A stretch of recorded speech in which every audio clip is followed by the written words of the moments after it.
निरंकार जी, सात संगत जी, आप सभी का बहुत बहुत स्वागत है। आज विचार का विषय है गुरु पद पंकज सेवा तीसर भक्ति अमान। सात संगत जी, भगवान श्री रामचंद्र जी शबरी को नौधा भक्ति बताते समय बताया कि तीसरी भक्ति क्या है, गुरु के कमलों चरणों की सेवा। सात संगत जी,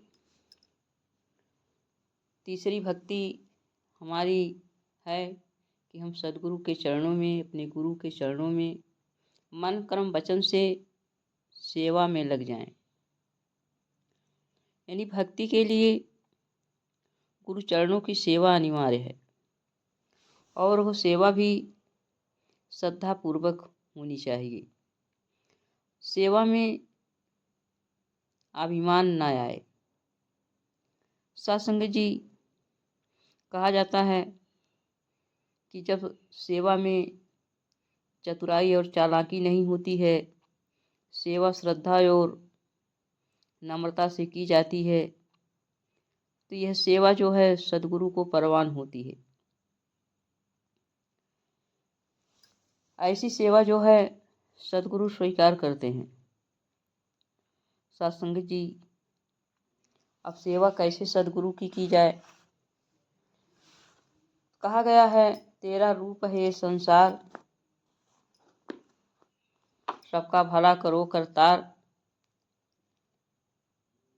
संतों ने बता दिया, सद्गुरु ने बता दिया कि संसार ही तेरा रूप है, अर्थात संसार में जो कुछ भी दिखाई पड़ रहा है ये परमात्मा का रूप है।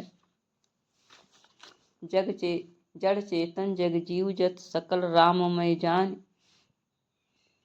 यानी संसार में जो जितने भी जड़ हैं, चेतन हैं, सब इस परमात्मा से युक्त हैं। सब में परमात्मा वास करता है, सब परमात्मा में वास करते हैं।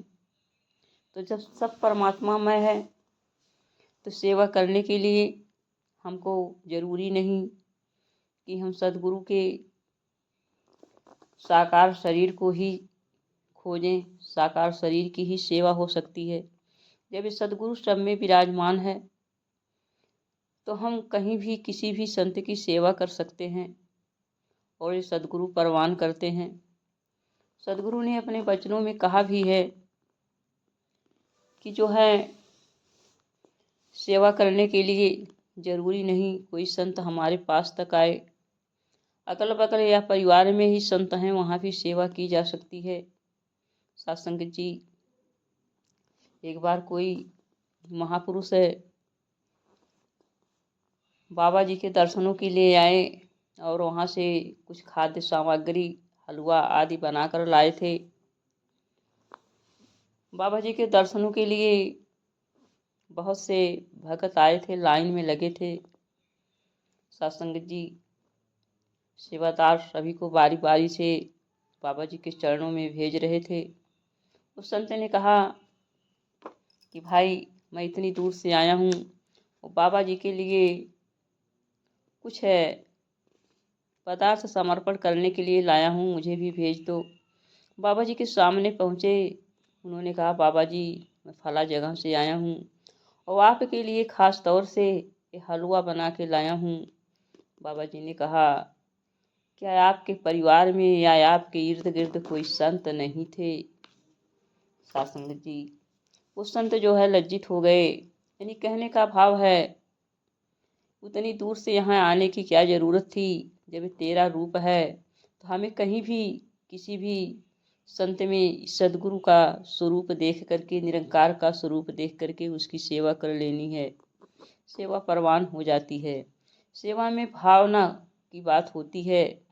यहाँ पर शरीर की बात नहीं है, केवल भाव की बात होती है। सत्संग जी, मानस में आता है जब हनुमान जी भगवान राम से मिले और भगवान ने उनको ज्ञान और प्रेम दोनों देकर पूछा और क्या चाहिए?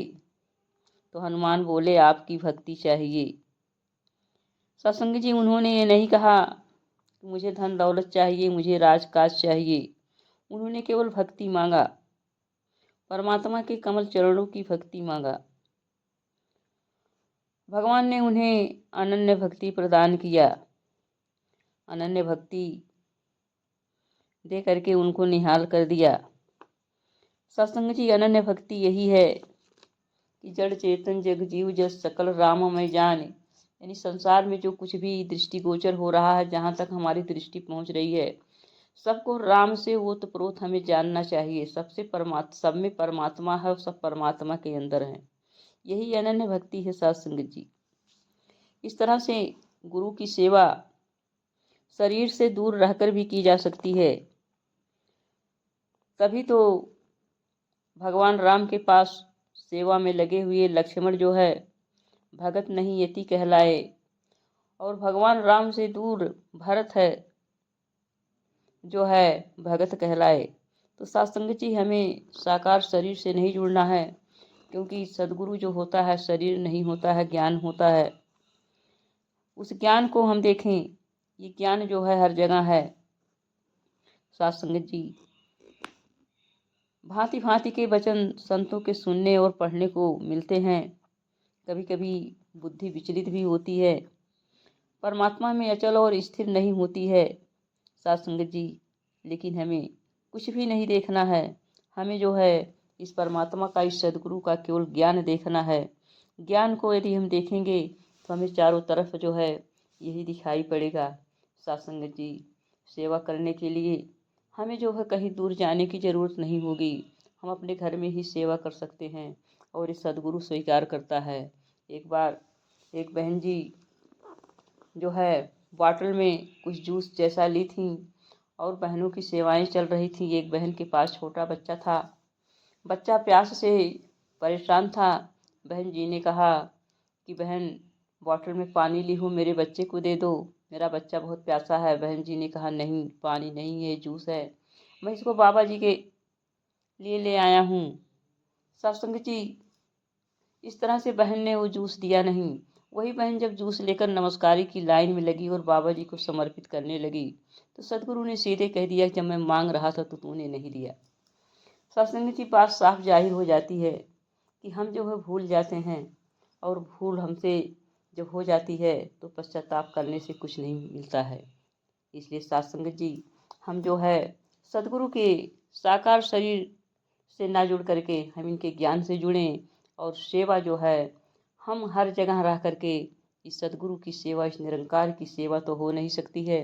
सदगुरु की सेवा, इस निरंकार की सेवा, इस संतों के रूप में, भक्तों के रूप में हम चाहे जितना करें सब सदगुरु परवान करते हैं। तो आइए सत्संग जी हम ऐसी ही सेवा करते चले जाएं, क्योंकि गुरु के चरणों की तीसरी भक्ति सेवा ही होती है।